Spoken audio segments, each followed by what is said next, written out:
If you're building a SaaS business, eventually beyond your founding team, you're going to have to start hiring some people in order to build, scale, and grow. In this video, having built a SaaS business, having taken it from 0 to 7 million ARR and then selling it, having worked in multiple SaaS businesses, I'm going to walk you through the 4 hires I would make, the first 4 hires I would make if I were to start another SaaS business today. Intro.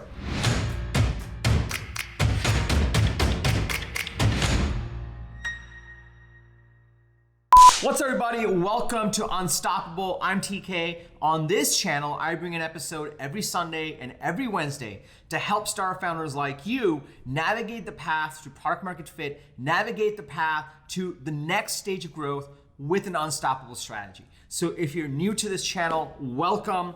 Be sure to hit the subscribe button and that bell icon because I drop an episode like this every Sunday and Wednesday with the TK energy. By the way, my SaaS school, which helps founders like you to actually grow their SaaS business, is now open for enrollment. So be sure to check out the link below if you would like to work with me to grow your SaaS business. Okay, so you're building out your SaaS business. Maybe you are just now starting to get to revenues. Maybe you just raised that founding round, or you're starting to put together the financial model on hiring. Regardless of what stage you're in, you're starting to think about who are the people that you would first hire to start to get some help in growing this business. So knowing everything that I know from my ToutApp journey, knowing everything that I know from my Kader journey, both very different scale SaaS businesses, here are the 4 people that I would hire. So if you're excited to dig in, smash that like button and let's jump right into it. All right, so who are the 4 hires, right? The way I would tether myself to deciding on this is I would look at my core metrics. Now I did an entire video on core SaaS metrics. You can check it out here. I'll link to it below so you can check it out after this video. But essentially, we track the core flywheel of every SaaS business. You look at acquisition, activation, revenue, retention, referral. And over here is your ICP. So the first hire that I would actually make is a customer happiness person. Now, back in the ToutApp days, we called them happiness officers. I was inspired by Zappos and Tony Hsieh, who built an entire company based on happiness officers. And I would hire a happiness officer who would be responsible for making sure that people successfully activate once you actually bring them in. So you are essentially making sure that the people that are coming into the product are successful and happy. And I would also make sure that the happiness officer actually ensures that they stick around. They're getting the right support. They're getting the right help. They're getting the right resources. And at the same time, while I would make sure that happiness officer identifies who are the happiest people that are sticking around and could they refer some people.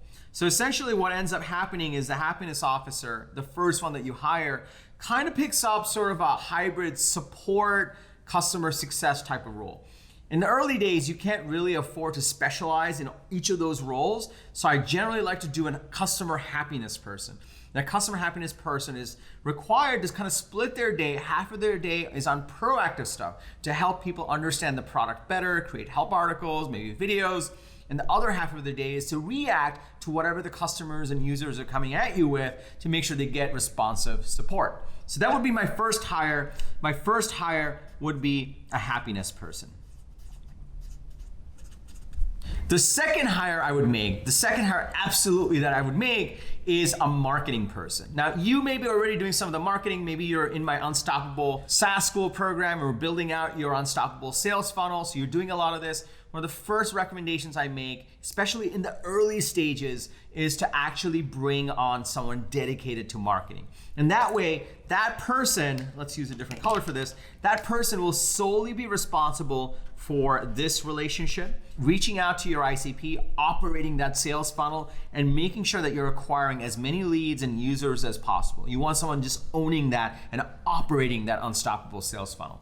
The other thing I would want that marketing person to do is to find the happiest users that you have and actually amplify their success. So this becomes a two-sided thing. The first one is just acquiring new people out of your ideal customer profile. And if you don't know who your ideal customer profile is, be sure to check out this video where I go into details on how to actually develop an ideal customer profile. And at the same time, while they're bringing in new people into the ideal customer profile, from the ideal customer profile, what they should also be doing is talking to the existing happy customers, capturing their results, creating these customer stories, and using that to actually drive referrals and also bring in more people in the ICP. So what ends up happening is you get one person or one or two people that are focused on customer happiness to drive them from acquisition, activation, revenue, retention, to support them in that way, to make sure that they get all the resources, the training, the enablement. And you get another person that's taking all the success stories and capturing the biggest success stories and the messaging around that and amplifying it out into the market. Those would be my first two hires that I bring on to the team and make them just hold them accountable to owning those two pieces. Now, before I go into number three, let's just pause here for a second. Now, if you're starting to get the different approach to this, where you're starting to bring on this happiness person, this marketing person, and you start to tether it to the core metrics that you're tracking in your SaaS business, if you're starting to see the different approach to this, can I just get a yes in the comments below so I know you're with me? Also, by the way, if you are just in that process of building out that SaaS business, starting to scale it, be sure to download my 10-point checklist on building and scaling a SaaS business. I'll link to it below and I'll tell you more about it at the end of the video, but the link will be below. Now let's move on to number three.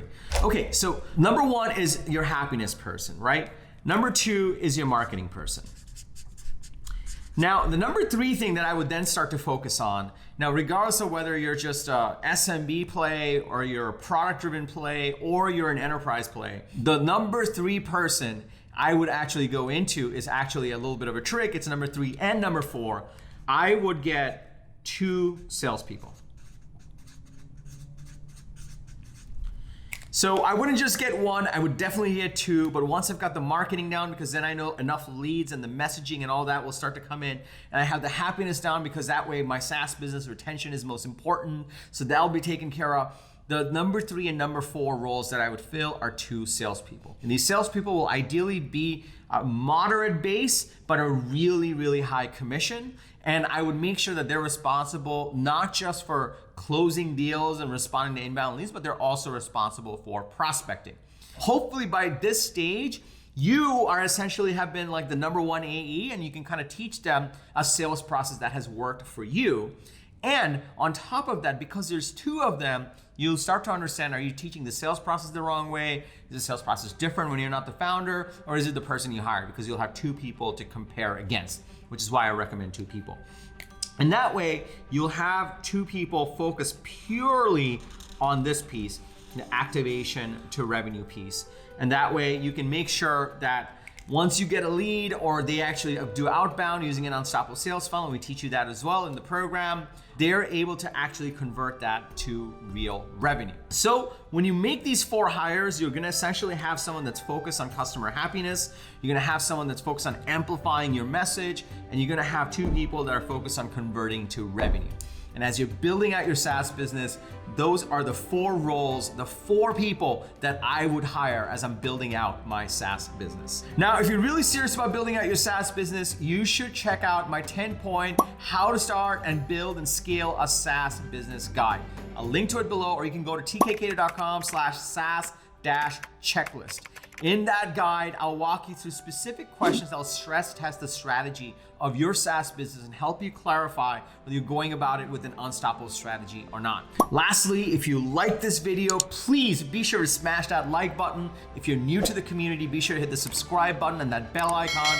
I drop a video like this to help you build an unstoppable strategy for your SaaS business every Sunday and every Wednesday. And also, if you have a friend that's a startup founder, if you're part of a community or a Slack group or an email list, please, it would mean the world to me and my team if you spread our message and you spread these videos that we're creating to help SaaS founders thrive in this economy. And lastly, remember, everyone needs a strategy for their life and their business, but when you are with us, yours is going to be unstoppable. I'm TK, and I will see you in the next episode.